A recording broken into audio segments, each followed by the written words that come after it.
الفريق الأهلاوي لا يقدم الصورة التي ربما ترضي الجماهير الأهلاوية، ولكن بالرغم من ذلك الجماهير تصر على الحضور والمؤازرة. الحديث ربما يكون بشكل أوسع عن أحوال النادي الأهلي. عبد الله القرني المنسق الإعلامي في النادي الأهلي يتحدث عن الترتيبات الأخيرة بالنسبة للنادي الأهلي.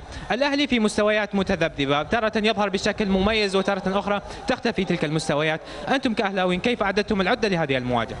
والله الحمد لله الفريق مستعد استعداد جيد خلال العشر أيام الماضية، وكانت تمارين جيدة، وكان الإعداد النفسي بعد مباراة القادسية جيد.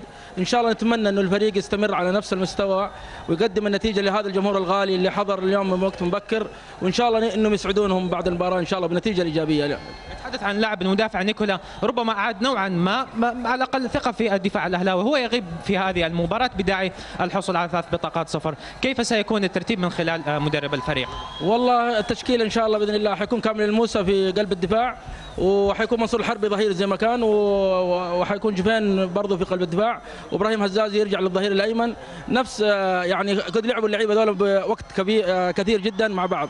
ان شاء الله نتمنى انهم يقدمون المستوى الجيد والنتيجه الايجابيه لاسعاد هذا الجمهور وصراحه الغالي علينا اللي وقف معنا وقفات.